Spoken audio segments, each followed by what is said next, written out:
The mining colony of Velar-9 was a place where hope came to die. Beneath its endless black skies, humans toiled in the shadow of towering ascendancy overseers, gleaming insectoid machines that enforced the will of their alien masters. For centuries, Velar-9 had been a forgotten corner of the galaxy, its human inhabitants scraping out an existence as miners, mechanics, and scavengers. But tonight, in the deepest tunnels of the colony, something ancient stirred. Dax Raylan, a wiry miner with soot-streaked cheeks and a perpetual scowl, swung his plasma pickaxe into the rock wall. His hands trembled, not from exhaustion. He was used to that, but from unease. The scanner in his other hand was flashing erratically, its screen filled with unreadable symbols.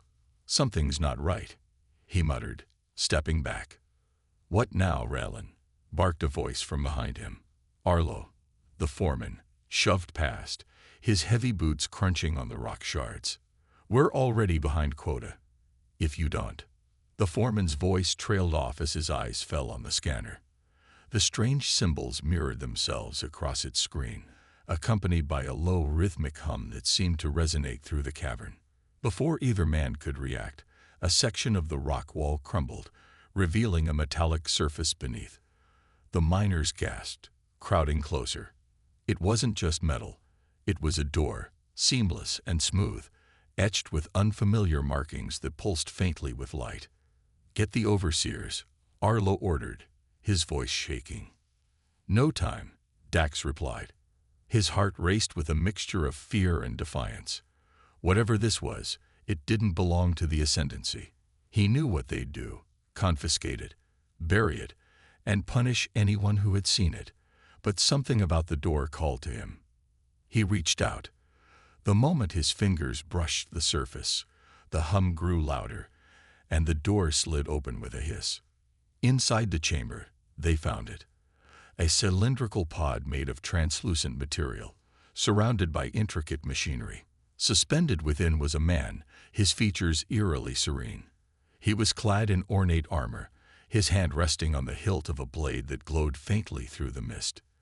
"Is that a cryopod?" whispered one of the miners.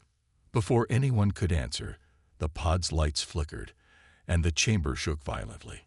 A klaxon blared from the mining camp above. Ascendancy patrols were on their way. "Raylan, we have to seal this up," Arlo shouted, but Dax wasn't listening. His instincts screamed that this discovery was important, that it could mean something for humanity's future. "We're not leaving him here," Dax yelled. A shadow moved behind them. The resistance had arrived, masked figures armed with salvaged weapons. Their leader, a striking woman with piercing green eyes, stepped forward. "Take the pod," she commanded her team. "The king has returned." Dax stared at her, dumbfounded. "King? What are you talking about?" But she didn't answer. The rebels hauled the pod onto a hovering transport as Ascendancy drones descended from the sky. The battle for Velar-9 had begun, and humanity's forgotten monarch was waking. The Resistance's transport ship rattled violently as it broke through Velar-9's atmosphere. Ascendancy drones in relentless pursuit. Captain Ilara Voss gripped the controls, her jaw clenched. The pod containing Earth's supposed last king was secured in the ship's hold, but Ilara wasn't sure it was worth the blood they'd spilled to retrieve it. "Shields at 12%. A voice called from the co-pilot's seat. "Hold them together, Darnell." Ilara snapped. Just a few more clicks to the rendezvous point. Behind her, the hum of energy weapons and shouts of her crew filled the cabin.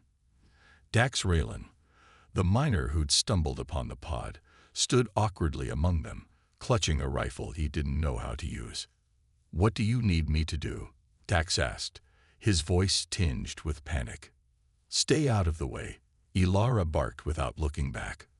A sudden jolt nearly threw her from her seat as an Ascendancy drone landed on the hull, its talons screeching against the metal.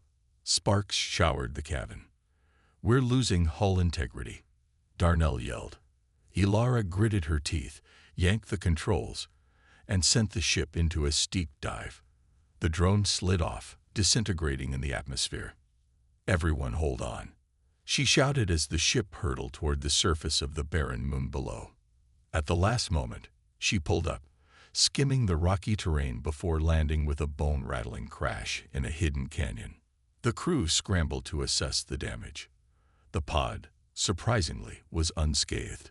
Its occupant still lay motionless, his hand resting on the strange blade that seemed to pulse faintly, even through the fog glass. "This better be worth it," Ilara muttered as she approached the pod. She wiped a layer of frost from the glass, revealing the face of the man inside. His features were sharp and regal, his expression calm despite the chaos around him. Dax stepped closer, his curiosity outweighing his fear. "Who is he?" "The last king of Earth," Ilara replied, her tone laced with skepticism. "Or so the legends say. Adrastus, the man who swore to protect humanity. Funny how he disappeared when we needed him most." A low hum interrupted them. The pod's lights flickered, and the glass began to slide open. The air grew heavy with an almost tangible energy. The crew stepped back, weapons raised, as Adrastus stirred. His eyes opened, piercing and bright, as if he were waking from a long but intentional slumber. He sat up slowly, his movements deliberate. The room fell silent as he scanned his surroundings, his gaze settling on Ilara. "Where am I?"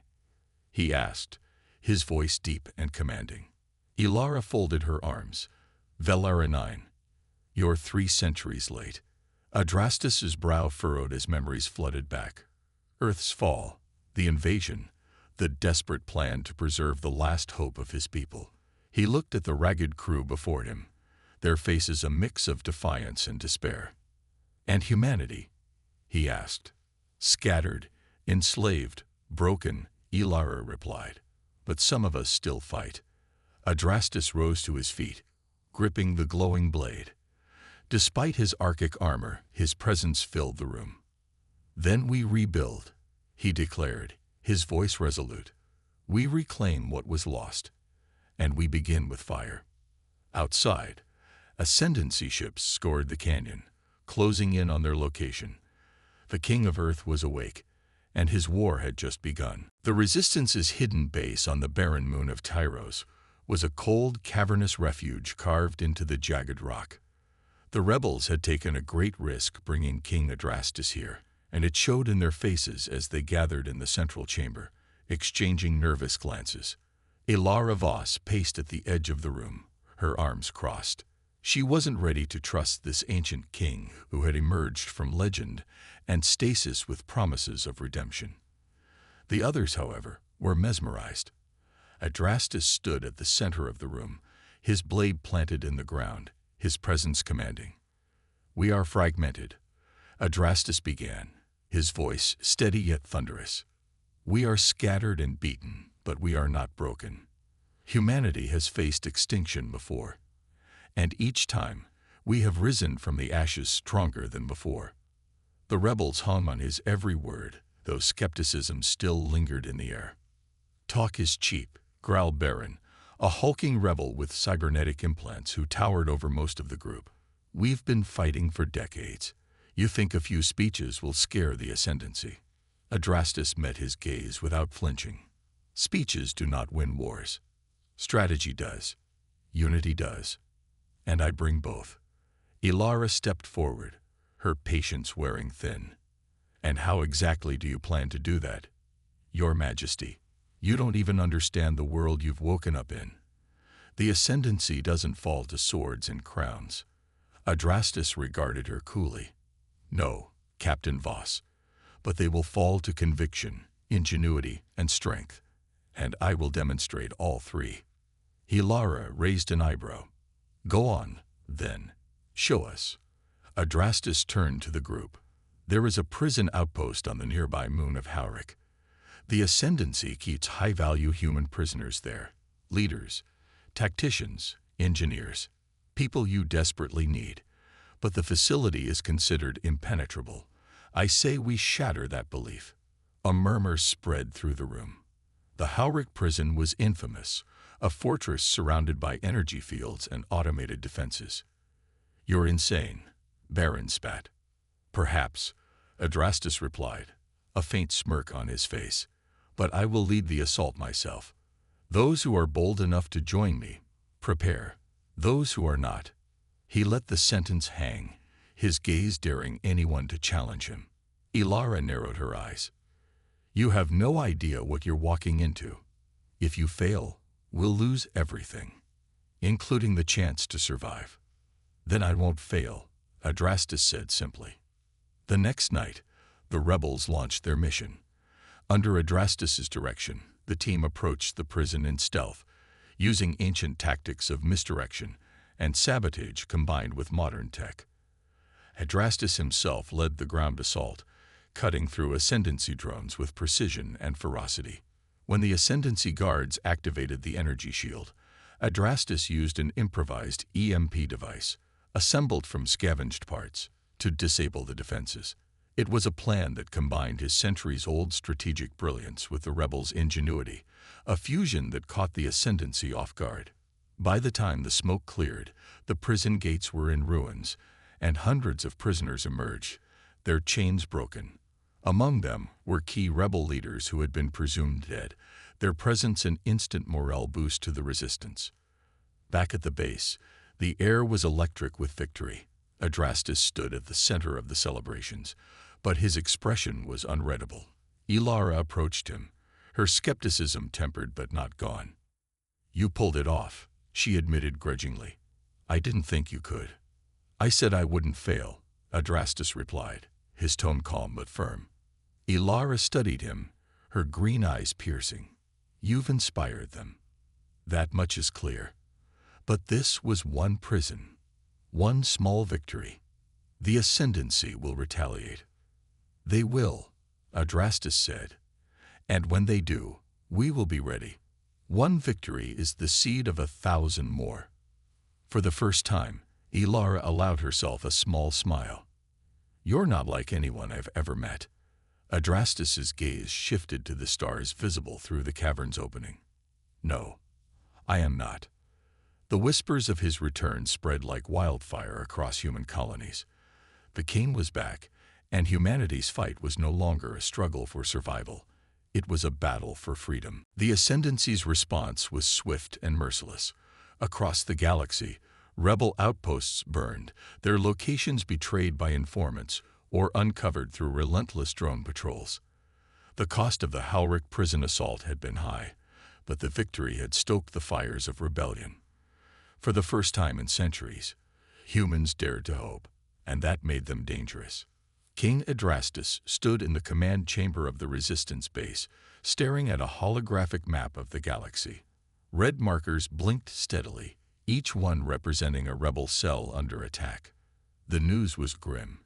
A dozen bases lost in a week, hundreds captured or killed. Ilara Voss approached, her face drawn with exhaustion. "Keltan is moving faster than we anticipated. He's cutting through us like a plasma blade through cloth." Adrastus's expression was unreadable, his hands clasped behind his back. "Keltan, tell me of him." Ilara leaned against the console, her voice low. "He's the Ascendancy's enforcer, half machine, half zealot. They send him when they want something obliterated, quickly and without mercy.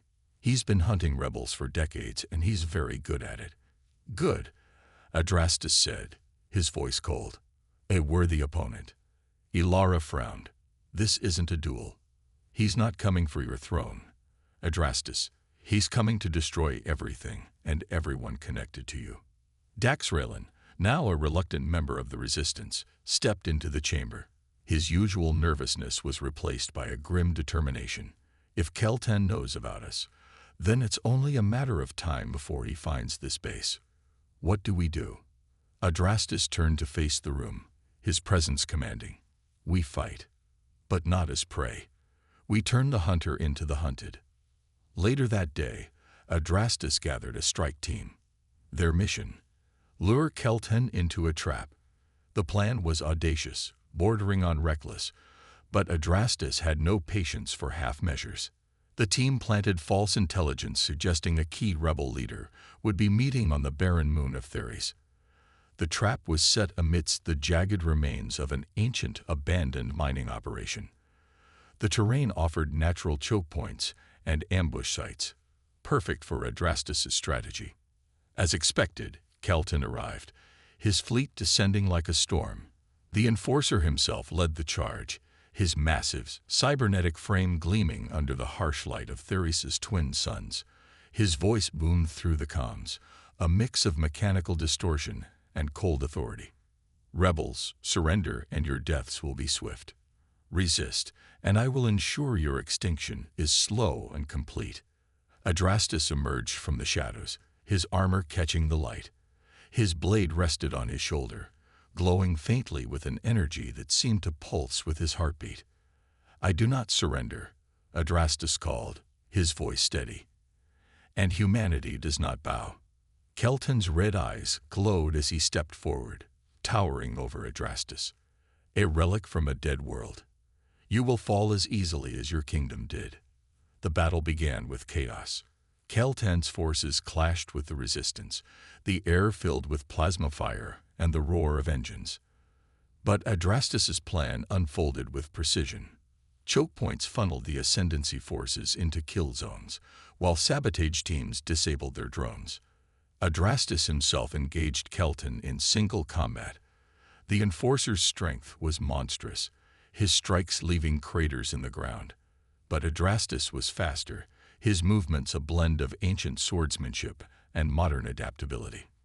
You fight well for a fossil, Kelton sneered, swinging his massive plasma axe. And you fight like a pawn, Adrastus retorted, dodging the blow and countering with a strike that left a crack in Kelton's armor. Despite the Resistance's efforts, the Ascendancy's forces began to overwhelm them. The battle teetered on the edge of defeat until Adrastus ordered a desperate gambit, a controlled detonation of the mining operation's remaining explosives. As the charges went off, the battlefield erupted into chaos. Kelton, injured but alive, retreated with his remaining forces, vowing vengeance. Back on the ship, the Resistance licked its wounds. The mission had cost lives, but it proved one thing. Adrastus could face the Ascendancy's might and live to fight another day. Ilara approached him, her expression softer than usual. We survived, but just barely. Next time, Kelton won't underestimate us. Adrastus nodded, his gaze distant. Good. Neither will I. The hunt was far from over, but humanity had taken its first steps toward turning the tide. The Ascendancy's retreat from Theris was short-lived, but its impact rippled across the galaxy. News of Adrastus's victory against Kelton spread like wildfire, igniting dormant cells of rebellion on countless occupied worlds. For the first time in centuries, the Ascendancy was not untouchable. Humanity had a symbol, a leader, and their oppressors had a problem. In the hidden base on Xyros, Adrastus stood before a hastily assembled council of resistance leaders. The chamber buzzed with energy, its members arguing over their next steps. Maps of Ascendancy supply routes and troop deployments flickered on holographic displays, casting sharp shadows across the stone walls. We can't sustain this, argued Yara Neth, a logistics officer with streaks of gray in her dark hair. The Ascendancy's resources are limitless compared to ours. A few skirmishes won't win this war. You're wrong, countered Baron, the towering soldier whose initial skepticism of Adrastus had turned into fierce loyalty. The people are waking up. Every battle we win pulls more into the fight. We can bleed the Ascendancy dry if we hit them where it hurts. Adrastus raised a hand, silencing the room. Baron is right.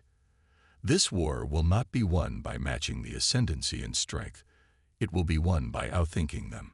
We will strike at their weak points, their arrogance, and their belief in our submission. Ilara leaned against the table, her sharp eyes fixed on Adrastus. You've got their attention now. They'll throw everything they have at crushing this rebellion. If we don't act strategically, we'll be annihilated. Adrastus nodded. That's why we won't fight them where they expect. Our next target is not a prison or a garrison.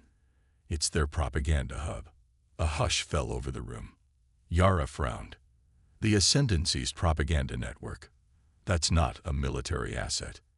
It is, Adrastus said firmly. Their greatest weapon isn't their fleet or their machines. It's fear. The Ascendancy keeps humanity in line by convincing them resistance is futile. We shatter that illusion, and we cripple their control. The plan was as audacious as it was dangerous. The Ascendancy's primary broadcasting station orbited the planet Zenith, a fortress guarded by automated turrets and a fleet of drones. Its purpose was simple: to project Ascendancy dominance across human colonies, reinforcing submission through constant streams of propaganda. Adrastus's strike team infiltrated the station using stolen Ascendancy codes, disguising their ship as a supply freighter. Dax, whose mechanical skills had proven invaluable, worked alongside Ilara to bypass the station's security. The team split into two groups.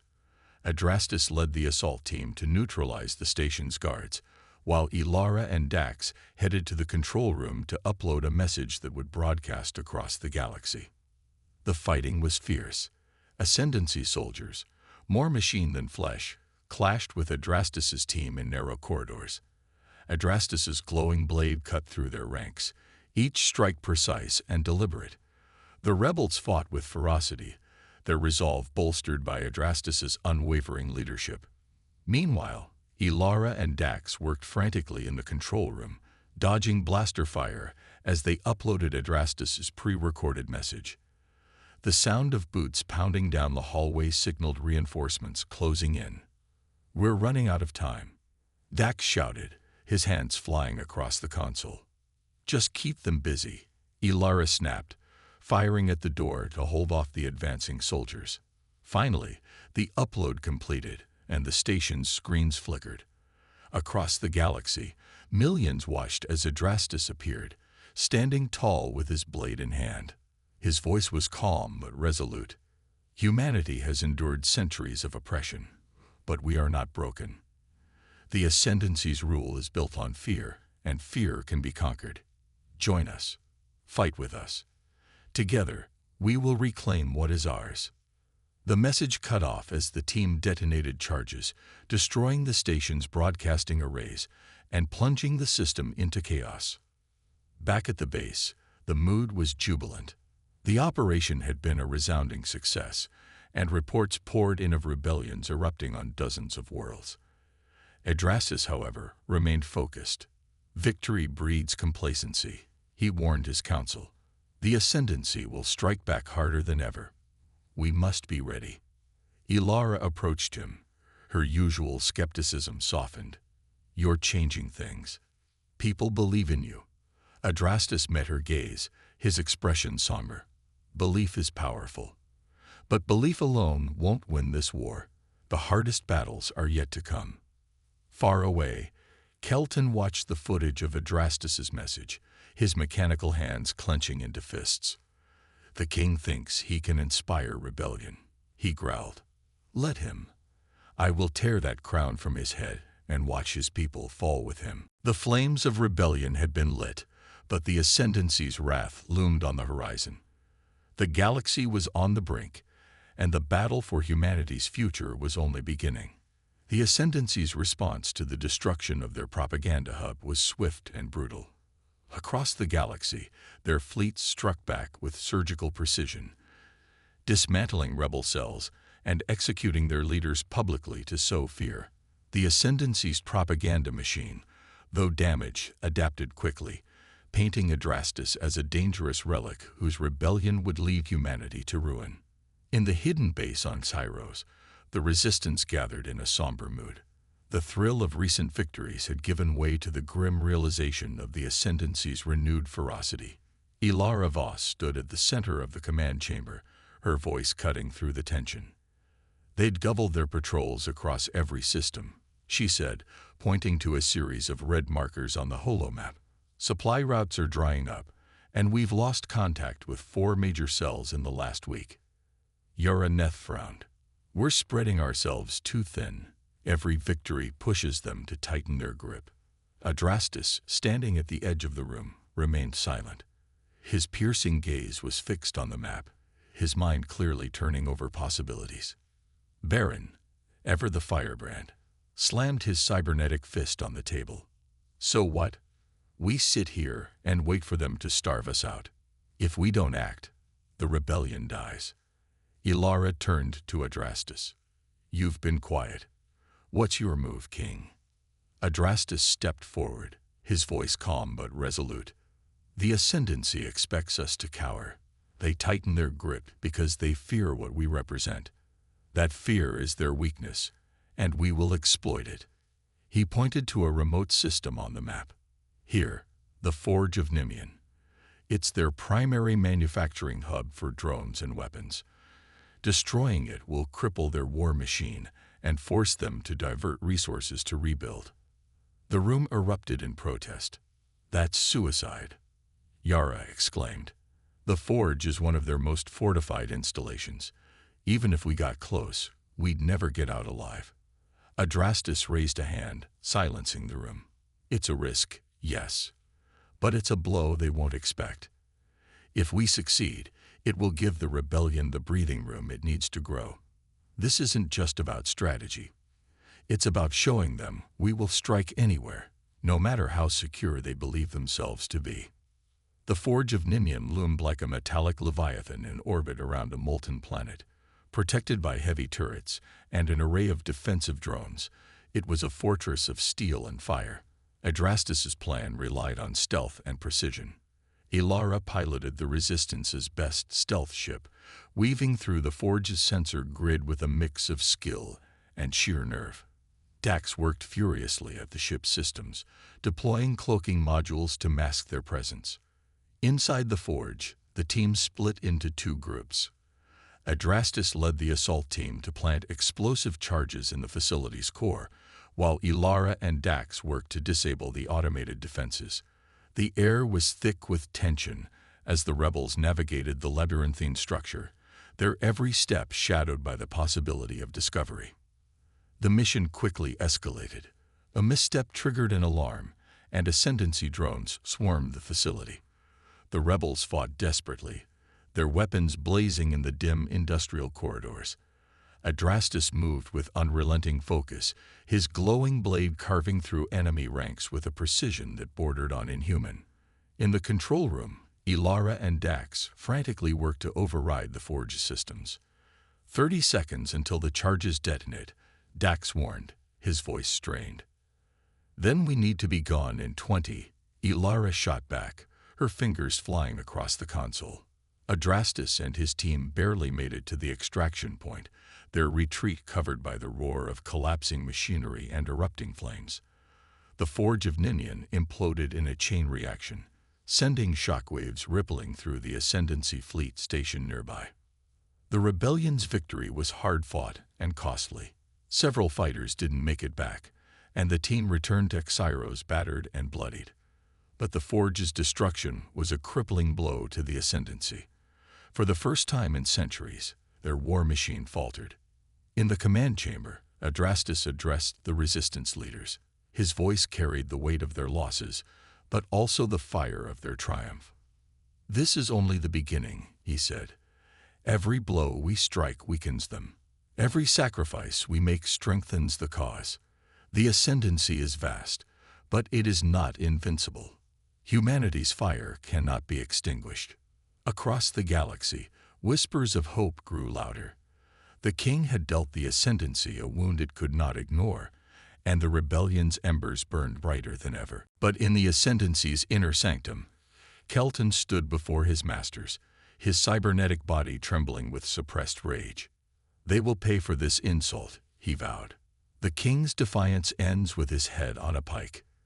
The Ascendancy's wrath gathered like a storm, and Adrastus knew the next battle would be their greatest test yet. The Ascendancy's retaliation was as inevitable as it was devastating. News of the Forge's destruction reached every corner of the galaxy, sparking widespread rebellion, but also unleashing Kelton's wrath. Entire systems were placed under martial law, their skies filled with black ships that blotted out the stars. Villages were burned, cities razed, and countless innocents executed to send a single message: defiance would not be tolerated. In the Resistance's hidden base on Cyros, tension was thick.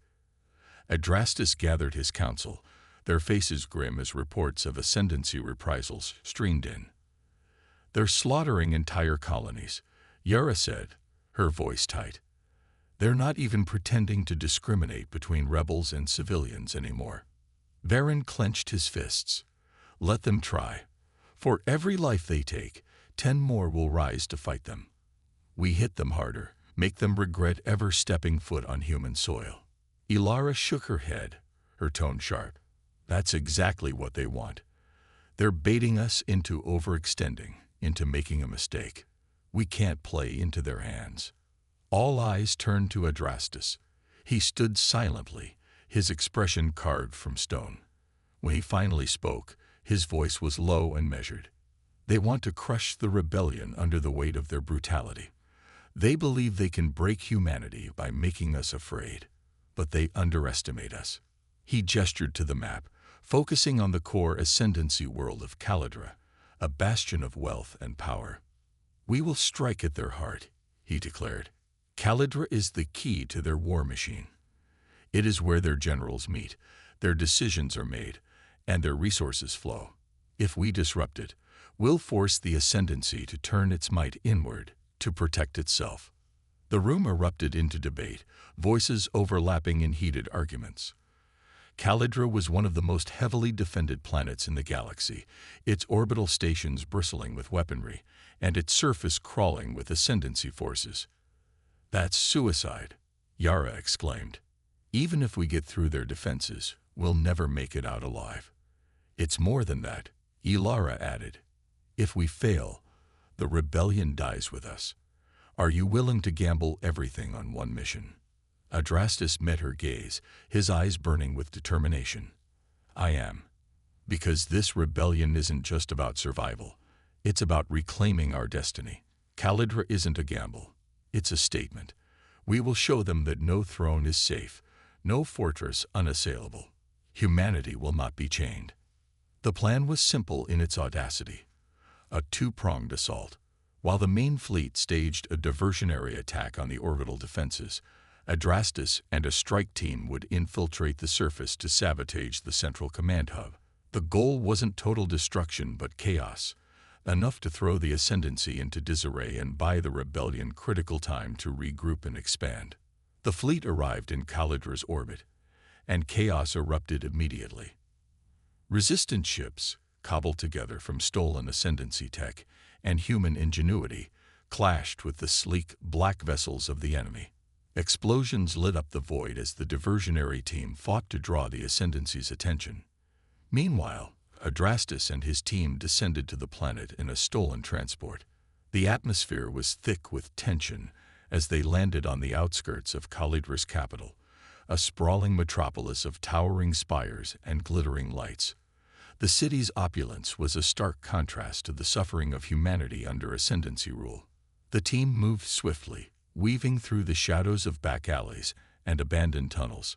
Dax led the way, his technical skills crucial in bypassing security systems. Ilara watched their flank, her sharp instincts keeping them one step ahead of patrols.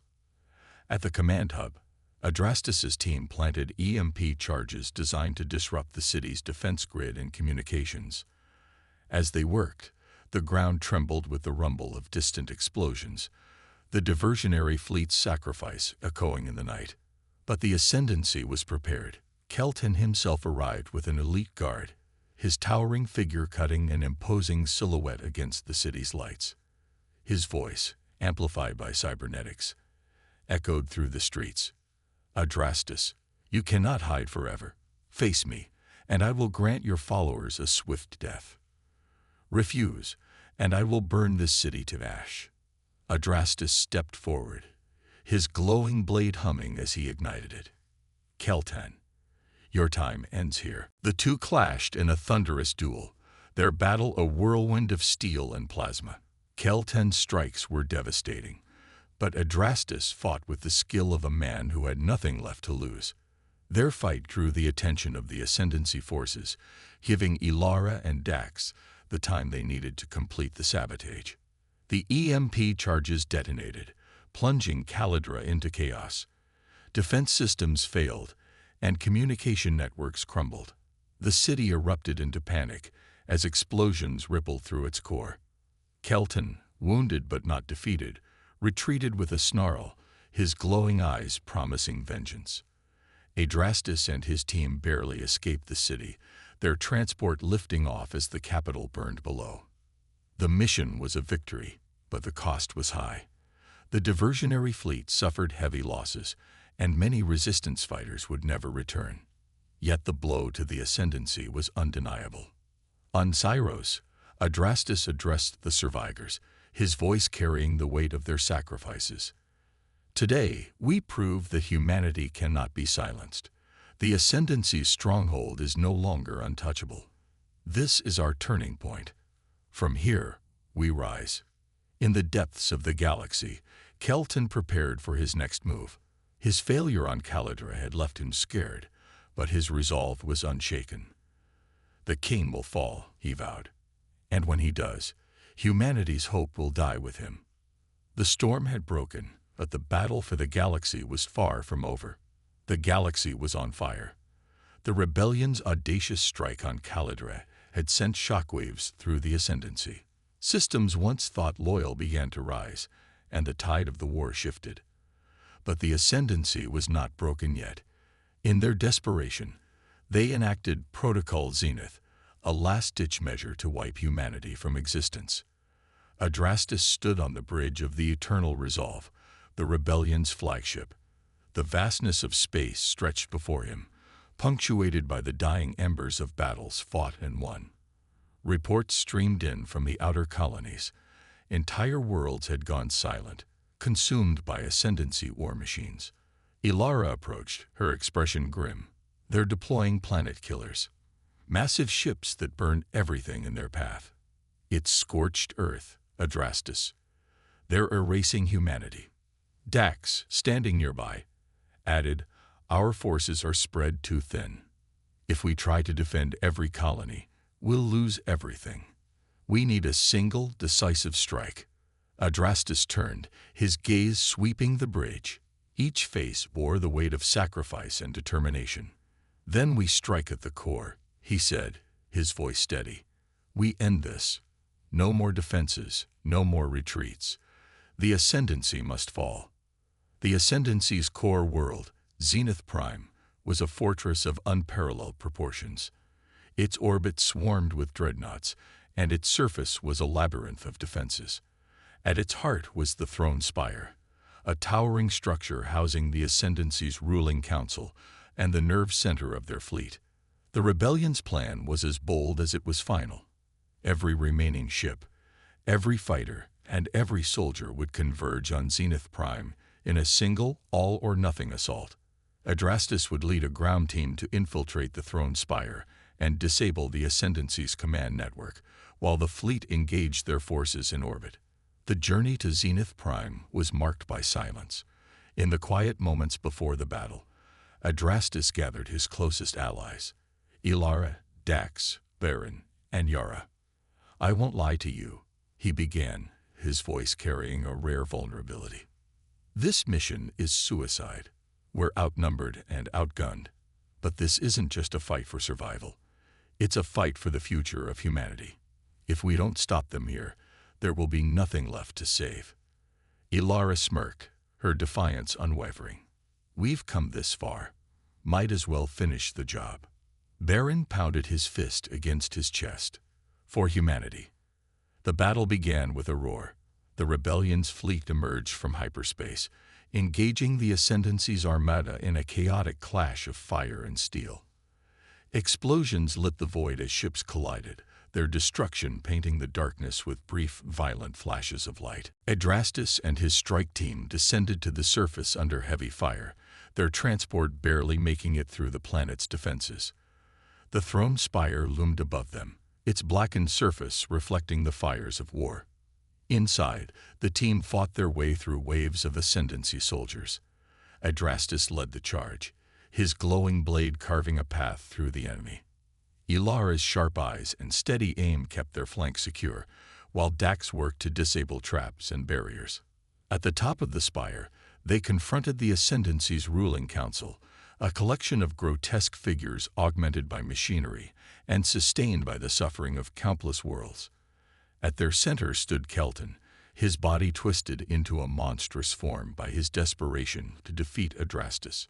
"So the king comes to reclaim his throne," Kelton sneered. "But this is no kingdom. It's a graveyard, and you'll join it soon enough." The final battle was a storm of fury. Kelton's cybernetic enhancements made him a deadly foe, his strikes shattering walls and sending shockwaves through the chamber. But Adrastus fought with the strength of humanity's will, every strike of his blade echoing with the hope of those he fought to save. Ilara and Dax worked to overload the spire's power core, a desperate gambit to destroy the Ascendancy's command network. As the core began to destabilize, Kelton launched a final devastating attack. Adrastus blocked it, his blade glowing with a brilliant intensity, but the effort left him vulnerable. Kelton's claws raked across Adrastus's armor, sending him to the ground. The Ascendancy leader loomed over him, ready to strike the killing blow. "You've lost," Kelton growled. "Your rebellion dies with you." But Adrastus smiled, blood staining his lips. "Humanity doesn't need me to win. It never did." In a flash, Ilara fired a shot, striking Kelton's core. The Ascendancy leader staggered, his body convulsing before collapsing in a heap. The spire's core erupted in a blinding explosion, sending shockwaves through the planet. Adrastus and his team barely escaped as Zenith Prime's defenses crumbled. The rebellion's fleet, battered but victorious, watched as the Ascendancy's core world burned. Across the galaxy, the Ascendancy's forces faltered, their chain of command shattered.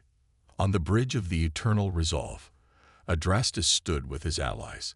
The cost had been unimaginable, but humanity had won. "The Ascendancy is finished," he said, his voice heavy with both relief and sorrow. "But our work is just beginning. We must rebuild, not as conquerors, but as a united people." As the galaxy turned its gaze to the dawn of a new era, the name Adrastus became a symbol not of power, but of hope. Humanity had reclaimed its destiny, and the forgotten monarch had fulfilled his promise to his people.